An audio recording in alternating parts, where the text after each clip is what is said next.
अयोध्या तो झांकी है, काशी मथुरा बाकी है। तो कल इलाहाबाद उच्च न्यायालय ने फैसला सुनाया कि जो विवादित ढांचा जिसे बताया जा रहा था हिंदू पक्ष द्वारा, उसे खारिज कर दिया गया है।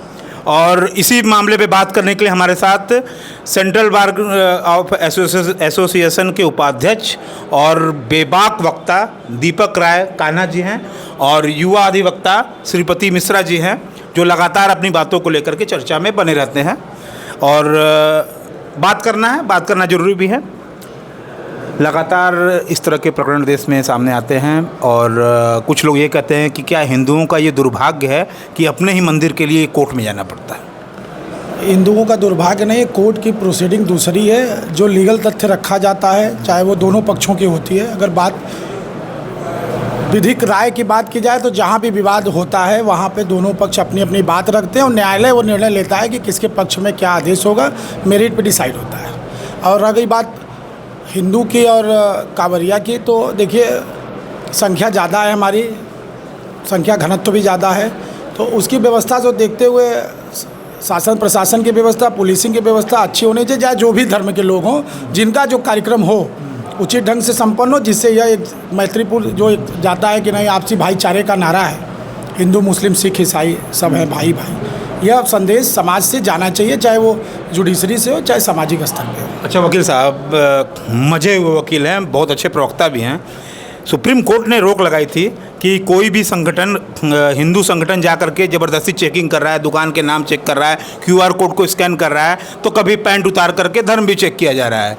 ये भी देश में हो रहा है, जबकि सुप्रीम कोर्ट ने इस पर रोक लगाई हुई है, बावजूद इसके ये सब हो रहा है। और ये सब कांवड़ यात्रा सामग्री आने के बाद ही क्यों होता है? क्या इसमें कुछ राजनीतिक षड्यंत्र है? देखिए, राजनीतिक षड्यंत्र स्पष्ट है कि इस समय हिंदू राष्ट्र की बात हो रही है। केवल हिंदू ही भारत में है और लोग तो हैं ही नहीं, हकीकत यही है। और हिंदू पे ही केवल चर्चा हो रही है, क्योंकि भारत नागरिकता पे बात करती है और यहाँ हिंदू पे बात हो रही थी। यही दो कंट्राडिक्टरी है। संवैधानिक दृष्टिकोण से भारत में रहने वाला प्रत्येक व्यक्ति नागरिक है। नागरिक होने के नाते उसके जितने भी फंडामेंटल राइट्स हैं उसका पूर्ण रूप से उपयोग सरकार को भी देखना चाहिए। और जो हमेशा विवाद एक स्पेसिफिक धर्म के प्रति चैतन्यता दिखाती है, उतना अगर नागरिकता पे दिखाए तो सारा हर जगह संप्रभुता का भाव रहेगा। किसी संगठन को अधिकार किसने दे दिया? कोई एक समूह आ जाए, किसी होटल में ज़बरदस्ती घुस जाए, और वो सत्ता सरकार की अपनी हनक है। और हर सत्ता सरकार जो आती है वो अपना उल्टा सीधा कार्य करने की पुरानी परंपरा, ये नई परंपरा नहीं है। जो सरकार में रहती है वो थोड़ा अनाप शनाप काम करती है, क्योंकि उनके मतदाता प्रभावित न हो, यह कहीं ना कहीं उद्देश्य हर सत्ता सरकार की रहती है। पैंट उतार करके धर्म पूछा जा रहा है, QR कोड को स्कैन किया जा रहा है, ये क्या चल रहा है देश में? देखिए, अगर कहीं ऐसी घटना हुई है तो एक तरीके से इसका समर्थन तो नहीं होना चाहिए, लेकिन ये मांग उठी कहाँ से, ये शुरू कहाँ से हुआ, इस पर भी चर्चा करने की आवश्यकता है। और इसने उठाने वाले लोग स्पष्ट हैं, एक समूह है, वही उठाती है, वही उतने देर तक चलाती है। जब उनका लाभ हो जाता है तो उस मामले को बंद कर, कोई आर पार की लड़ाई नहीं लड़ पाए। आज हिंदू को भी ये सुरक्षित नहीं कर पा रहे हैं, उसमें भी तमाम विभेद पैदा कर चुके हैं। इतना विभेद कर दिए हैं कि हिंदू एकजुट होने में बड़ी, अब क्या कहा जाए, चुनाव से ही परिणाम इनको दिखाई देता है। एक बहुत बड़ा भाग है जो इनको मतदान करके इनको सत्ता सरकार में ला देता है, तो ये समझते हैं कि सारे लोग हिंदू हो गए। क्या कहेंगे? मैं वही तो कह रहा हूँ कि मैंने शुरू कर रहा था, तब तक आप उठा ले गए। आप भी उस चीज को सुनना नहीं चाहते हैं। आप बिल्कुल सूट करता है, वही चीज आपको सूट करता है। क्या सूट? अरे हम निष्पक्ष पत्रकारिता कर रहे हैं, उनकी बात भी सुनेंगे, आपकी बात भी। निष्पक्ष पत्रकार बात तो आपकी भी, आप मेरी पूरी बात होने दिए होते। पहलगाम में क्या हुआ था? ये पैंट उतारने का काम किसने शुरू किया? जिस लड़की, जिस महिला का मांग का सिंदूर धुल गया, उसके पति को, वो आतंकी भारत के थे। जो पैंट उतारे थे वो आतंकी भारत के थे? भारत के नहीं, भारत के थे। भारत के थे, बताइए। वो उतारने वाले तो भारत के हैं ना? किस धर्म के थे? किस धर्म के थे वो? अगर भारत के नहीं थे तो धर्म किसके थे? धर्म कैसे? नहीं, किस धर्म के थे? क्या वो उस धर्म के नहीं थे? आपको भी पता है इस चीज को, और विपक्ष को भी पता है। आतंकवाद का किस धर्म के तरह थे, स्पष्ट करें, ये किस धर्म है? पूरा बोलने दीजिए वरना कर देंगे हमारे ऊपर। है किस धर्म के थे ये मैं थोड़े बोलूंगा, पूरा देश देख रहा है किस धर्म के थे। दाढ़ी लगा करके पगाओ और वो टोपी लगा करके बड़ी सी राइफल लेकर के किस धर्म के लोग आते हैं, आतंकवादी हमला करते हैं। और दूसरी बात जो आपने कही, आप ही लोगों के माध्यम से मैंने देखा है वैष्णो ढाबा पर किसी मुसलमान को, किसी मोहम्मद को, हफीज को गोपाल बन करके भोजन परोसते हुए। अच्छा एक बात बताइए, जब अमरनाथ यात्रा होती है, जब जम्मू में वैष्णो देवी में सबसे ज़्यादा मुसलमान सेवा करते हैं। मुसलमान सेवा करते हैं तो मुसलमान बोलने दीजिए वरना आरोप। मुसलमान यादव जी बन के सेवा नहीं करते हैं। गोपाल क्यों नाम रखा मोहम्मद ने? मोहम्मद रखा होता सर को सुनिए। और अल्लाह भोजनालय रखा होता, मोहम्मद भोजनालय रखा होता, अल्लाह भोजनालय क्यों रखा के उसने? अनुसार हर दुकानों पे भाजपा मेरा घर का स्टिकर लगा दिया लगना जाए। चाहिए। सुनिए इनका जो वक्तव्य है, और हर दुकान पे लिख दिया जाए जो हिंदू है वही उस दुकान के अंदर घुसे, अन्यथा और लोगों की जरूरत नहीं है। तो इस तरह से प्राविधान जारी कर नोटिस, भाई सत्ता सरकार इनकी है, स्टिकर लगवा दें वहाँ पर, नहीं जाएगा कोई। कोर्ट की नोटिफिकेशन तो आई थी कि अपने दुकानों पर अपना नाम लिखिए। जैसे अभी यही कोई एक दुकान है, उस पे ये लिखिए, नाम लिख लें। उसने लिखा कि संत सी कच्चा बाबा टी स्टॉल, और उसमें लिखा है फलाने यादव। बात सुनिएगा, या फलाने मिश्रा। नहीं है क्या?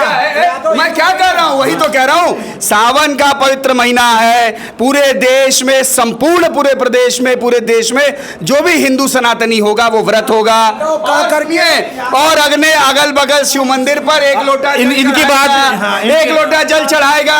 और वो अगर भूख लगेगी फलहार करने कहाँ जाएगा?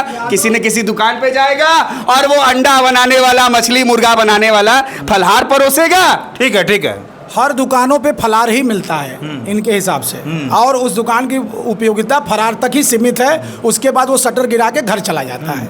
ठीक, बड़े दाढ़ी वाले लोग दुकान पे नहीं जाएंगे। ठीक, यादव हिंदू नहीं है, स्पष्टीकरण उन्होंने दे दिया। यादव हिंदू नहीं, मतलब जो मतदाता इनके उपयोग सदुपयोग में है वही हिंदू है। नहीं, किसने कहा यादव हिंदू नहीं है? ये आप फलाना कर रहे हैं, ये आप अपने हिसाब से शूट कर रहे हैं। तो बोलने की आवश्यकता इस माइक पे क्यों पड़ी? यादव का ही क्यों, यादव का ही नाम। मैंने क्या कहा? ये दावा में जो हुआ, विपक्ष चाहे मायावती हो, चाहे वो अखिलेशुद्दीन हो, अखिलेश यादव हो। अखिलेशुद्दीन क्या है? अखिलेशुद्दीन मैं कहता हूँ, क्यों कहता हूँ? क्योंकि अखिलेश यादव उत्तर प्रदेश के मुख्यमंत्री रहते, आतंकवादियों का मुकदमा उठाने का प्रयास किया था। उन्होंने हाईकोर्ट में किसी के नाम को बदलना ये उचित नहीं है। ठीक है, आपके अंदर भक्ति होना अच्छी बात है, लेकिन किसी के व्यक्ति विशेष या अंधभक्ति, अब इस पे हम बहुत चर्चा हुई तो पूरा सरकार, पूरा देश देख रहा है क्या है भक्ति का डिफिनेशन। कुछ है नहीं, अंधभक्त कहते हैं कुछ लोग। वही कह रहा हूँ। और चरण चाटन जो लोग करते हैं, जैसे मायावती के कार्यकर्ता हुए, जैसे अखिलेश यादव के कार्यकर्ता हुए, बड़ी सी जीभ निकाल के बहन जी पैर निकाले लब से चाट लेंगे, अखिलेश यादव पैर बढ़ाए लब से। देश की राजनीति में यही सब चले। ये सब शोभनीय शब्द नहीं है। और अभी जिस विषय पे बात हो रहा था, हम कहाँ कहते हैं, एक बड़ा वर्ग कहता है। तो उसी वर्ग को मैं भी कह रहा हूँ, मैं भी किसी वर्ग को नहीं कह रहा हूँ। हकीकत ये है कि विषय से भटकाना इनका मूल कर्तव्य है। इसमें केवल मुस्लिम यादव की, देखिए आपने जिस विषय को पूछा उस विषय को हटा करके बड़ी दाढ़ी और यादव पे आके इनका विषय खत्म हो गया। ठीक है, ये नहीं, मैं कोई घुसेड़ नहीं रहा, आप ही जो वक्तव्य दिए उसी का मैं बता रहा हूँ कि यही दो बिंदु पे इनका सब खत्म। ब्राह्मण बनाम यादव ही चल रहा है यूपी में। कोई बनाम नहीं है। आप पहले हिंदू पे बात कर रहे थे, मैं हिंदू पे ही बात कर रहा हूँ। अभी हिंदू में दो लोग नहीं है, मान लीजिए मुस्लिम तो पहले से नहीं है इनके यहाँ, नागरिक तो है नहीं, ये नहीं नागरिक मानते हैं, तो हिंदू भी नहीं मानते, जो इनके डिक्शनरी में नहीं मानते। लेकिन प्रधानमंत्री का जो आवास योजना आता है वो मुसलमानों के घर जाता है, जो राशन बंटता है वो मुसलमानों के घर जाता है, जो आयुष्मान बनता है वो मुसलमानों के घर जाता है। विषय बदल दिए ये लोग, ये डाइवर्ट करते हैं। हाँ, विषय को ये नहीं, ये सत्ता सरकार है, आर पार की लड़ाई नहीं लड़ती है। जब आप जिस विषय पे बात करेंगे तो आपको हिंदू मुस्लिम पे ले जाएंगे, फिर हिंदू मुस्लिम से विकास की तरफ लाएंगे। माइंड डाइवर्जन करना इनकी पहली मंशा होती है, विषय से भटकाना, क्योंकि मूल विषय जब भूल जाएंगे तो जनता जो है अपने अपने कामों में अलग अलग तरीके से लग जाती है। एकजुट करने का सबसे आसान तरीका, अब उसमें भी इन्होंने विभेद छाड़ दिया है, यादव अलग हैं। नहीं, हमने नहीं छाटा है, गलत बात मत बोलिए। एक विशेष काशी में पहले सोमवार को सावन में बाबा भोलेनाथ का अभिषेक कोई करता है तो यादव समाज करता है, और वो हमारे सनातनियों का पहला अंग है। इस तरीके से ये बात भी भेद ना फैलाएं। और उसके बाद मैं क्यों कहा अखिलेश को इस चीज को, इटावा में जो हुआ, इटावा में जो हुआ, वहां अगर किसी की चोटी काटी गई तो पुलिस में FIR होता, पुलिस उन लोगों की जांच करती। लेकिन अखिलेश ने क्या किया? पूरे प्रदेश में आग लगाने के लिए अखिलेश यादव ने तथाकथित उन अपराधियों को, मैं अपराधी इसलिए कह रहा हूं क्योंकि उन्होंने अपना आधार अखिलेशुद्दीन कहने से ही यह स्पष्ट है कि आप यादव समाज से कितने प्रभावित हैं। अखिलेश यादव संपूर्ण यादव समाज छोड़े, ये आप जस्टिफाई नहीं करेंगे। एकदम करेंगे। नहीं, हर एक यादव यदुवंशी है, कृष्ण के वंशज हैं। अगर ये आप मानते नहीं है, क्योंकि आप भाजपा को मानते हैं ना, भाजपा जो तय करेगी। अच्छा वकील साहब, वो उनको तय करेगी। अच्छा वकील साहब, एक बड़ा मुद्दा चल रहा है, आप दोनों से जानना चाहूँगा। बड़ा ट्रेंड कर रहा है कि अमित शाह के बेटे जो है कभी कांवड़ यात्रा नहीं निकालते, शिवराज सिंह चौहान के बेटे कभी कांवड़ यात्रा में शामिल नहीं होते, अंबानी के बेटे नहीं होते, तो कांवड़ यात्रा में इस तरह की चर्चा करना ही गलत है। सत्ता सरकार किसी की बपौती नहीं है। पहली बात ये जान लीजिए, जिसके अंदर प्रतिभा, जिसके अंदर कार्य करने की, समाज के प्रति सेवा करने का भाव होगा, वो सेवा करेगा।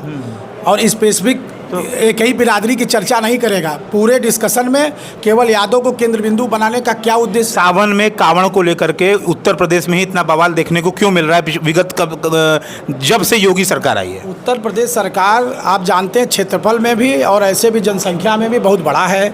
हिंदू ज़्यादा यहाँ निवास करते हैं, ठीक, या कह लीजिए हमारी नागरिकता की संख्या जो है भारत के अन्य प्रदेशों से ज़्यादा यहाँ संख्या है। तो आवाज़, क्योंकि स्वतंत्रता का अधिकार है जो भाजपा सरकार में खत्म कर दिया गया है, बोल नहीं पा रहे हैं, इसलिए बोलना पड़ता है। फायदा उठा रहे हैं। इटावा में अखिलेश यादव ने यादव ब्राह्मण करा दिया, और आगरा में इनके सांसद रामजीलाल सुमन ने दलित और छत्री करा दिया, और इनके अभी एक नए मने वो तुर्रम खान उठे हैं, एक चंद्रशेखर रावण करके, उन्होंने प्रयागराज में जला दिया। मैं ये इन नेताओं से पूछना चाहता हूं कि जो 150, 250, 300, 500 लड़कों के ऊपर NSA लगा है, जो पुलिसिया कार्रवाई है, जो जेल के अंदर है, उनके माँ बाप की पीड़ा को कौन हरने जा रहा है? जवाब दीजिए। कभी बोला गया है विपक्ष से, कभी इस तरह की बात आई है? यादव, मुस्लिम, रावण, जितना ये नाम लिए हैं, ये यही नाम चलवाते हैं, सारा नाम यही चिन्हित करते हैं, यही चलवाते हैं, मुकदमा लिखवाते हैं, फिर उसको जो है हिंदू बनाम मुस्लिम मान कर देते हैं, बस। बीच में पाकिस्तान भी आ जाता है। अब तो मान लीजिए देश स्तर पे बात है, वह यहाँ से मैसेज जाएगा तो वहाँ एक करेगा ये आदमी ना, रिएक्ट तो करे। आखिरी में निष्कर्ष ये निकालने की मैं कोशिश कर रहा हूँ, ये कब तक चलेगा? एक संगठन जो है लगातार कौन इन्हें अधिकार देता है? किसी के QR कोड को स्कैन करना, धर्म पूछना, पैंट निकालना, फिर उसे मारना पीटना, ये अधिकार कौन देता है? तो मैं ये जब सुप्रीम कोर्ट रोक लगा चुका है पहले से, तो फिर ये क्यों हो रहा है? मैं ये क्या सर्वोच्च न्यायालय से बड़ा कोई है? मैं ये पूछना चाह रहा हूँ कि उनको कौन अधिकार देता है कि जो वैष्णो ढाबा अपना नाम लिख लेते हैं और वहाँ पर गोपाल जी बन करके वो खाद्य सामग्री का वितरण करते हैं, तो हमारे फूड सिक्योरिटी बिल का क्या, हमारे उस अमेंडमेंट एक्ट का क्या, हमारे उस संविधान का क्या कि हम जिस रेस्टोरेंट में जाएंगे खाने, उस खाने को कौन बना रहा है, कौन उसका मेकर है, कौन उसका प्रोड्यूसर है, कौन उसको प्रोड्यूस कर रहा है, कौन मुसलमानों के हाथ का नहीं खाएंगे, स्पष्ट बोल रहे होने। नहीं, क्या इशारा है? क्या इशारा? देखिए लीगल फैक्ट ये है, देखिए ये बता नहीं, इशारा क्या है? बकरा मुर्गा खाने वाले अगर हमारे सनातनियों को, हमारे फल फलहार खाने वाले व्यक्तियों को, त्योहार करने वाले व्यक्तियों को बकरा मुर्गा खाने वाले हाथ से बांटेंगे तो नहीं खाया जाएगा। सुनिए, ऑल इंडिया मुस्लिम के एक बड़े नेता हैं, उन्होंने ये भी बयान दिया कि हिंदू कांवड़ यात्रियों में भी बहुत लोग ऐसे हैं जो मीट मांस का सेवन करते हैं। अब हिंदू करते हैं नहीं करते मैंने तो नहीं देखा है, लेकिन सनातनी जो लोग हैं वो सावन के महीने में इस प्रकार की चीजों का नहीं उपयोग करते। अब सर दीपक सर को रूप से कहना यह है कि सारी दुकानों को फलार घोषित कर दिया जाए।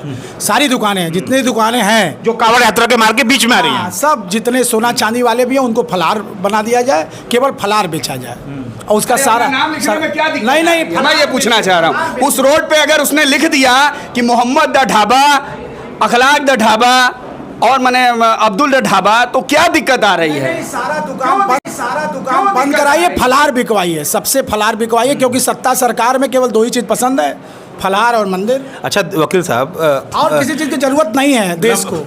एक चर्चा थी जो बहस में बदल गई। एक सवाल है, आखिरी सवाल ही है, समय का अभाव आपके पास भी होता है, आप लोग बहुत व्यस्त लोग हैं। आखिरी सवाल है, योगी जी खुद को हिंदू हृदय सम्राट घोषित कर चुके हैं, स्वघोषित कहा जाए, बहुत लोग मानते हैं, एक बड़ा वर्ग मानता है। चलिए ठीक है, एक बड़ा वर्ग मानता है, बड़ा वर्ग मानता है। इतना बड़े हैं, पूरा संपूर्ण हिंदू समाज मठाधीश हैं, गुजरात में शराब बैन है, बिहार में भी बैन है, शराब को बैन क्यों नहीं कर देते उत्तर प्रदेश में? उल्टा दुकानें खुल रही हैं और स्कूल बंद हो रहे हैं, देखिए ये कह के कि स्कूल जर्जर हो चुके हैं। इसी से संबंधित मैं आपको बताऊंगा कि बैन करवाना उनका वही उद्देश्य, देखिए रेवेन्यू जनरेट करना उनका और मोटिव है। दुकानें खुलवा रहे हैं सर आपकी, कौन क्या विद्यालय बंद हो रहे हैं, मदिरालय खुल रहे हैं उत्तर प्रदेश में, ये उत्तर प्रदेश है। ऊचड़ खाने का रजिस्ट्रेशन दे दिया गया है, आपको जानकारी लिस्ट निकलवा लीजिए जी। अब बहुत ज़्यादा विषय बहुत बड़ा हो जाएगा, समय कम है, इसलिए बहुत बोलिए आप। नहीं बोलना क्या है, बूचड़ खाने जब बंद थे तो बंद कराना चाहिए ना, रिन्यूअल लाइसेंस दे लेंगे, क्या आवश्यकता थी? और ज़्यादा अगर हमको मानते हैं वाकई हिंदू हैं, मैं बता रहा हूँ हिंदू का डेफिनेशन, हिंदू अगर है तो गाय को क्यों नहीं राष्ट्रीय पशु के श्रेणी में डाल देते हैं? क्या बात कही आपने, जवाब दीजिए। हम क्या दिक्कत आ रही है? यही समस्या है, बहुत अच्छी। यही समस्या एक पत्रकार के रूप में मैं पूर्ण समर्थन करता हूँ। नहीं हूँ, मैं हिंदू हूँ, मैं कहता हूँ हिंदू हूँ। अगर ये हिंदू होते तो पहली बात, गाय पशु नहीं है, गाय को हम लोग गौ माता कहते हैं। चलिए राष्ट्रमाता घोषित करें। होगा ही, आने दीजिए समय, होगा। 11 साल हो गए सरकार में आए इनको, कब होगा? आप जान लीजिए कि अगर 40 बूचड़ खाने रहे होंगे तो 400 बूचड़ खाने का लाइसेंस दे दिया गया है, पता करिए लीगल तरीके से। ये ठीक, मायावती जी की सरकार में दिया गया था, ये मायावती जी की सरकार में। आपके सरकार में सरकार में तो सब बंद बंद किया गया, नहीं बंद नहीं हुआ है, सरकार में सब बंद हो गए। कुछ नहीं हुआ है, जो भी बंद थे उनको और लाइसेंस दे चलिए दिया। आखिरी सवाल, जनता के लिए क्या मैसेज देंगे इस कांवड़ यात्रा को लेकर के, जो हंगामा हिंदू मुस्लिम को लेकर के हुआ है, जनता को क्या संदेश देंगे? अधिवक्ता हैं, अधिवक्ता इंटेलेक्चुअल समाज से आता है, आप क्या संदेश देंगे? कांवड़ यात्रा शांतिपूर्ण हो, क्योंकि संख्या हमारी ज़्यादा है और हमारे यहाँ व्यवस्था नहीं, कमिश्नरेट लगा हुआ है, फिर भी हम वो व्यवस्था में नहीं हो पा रहे हैं।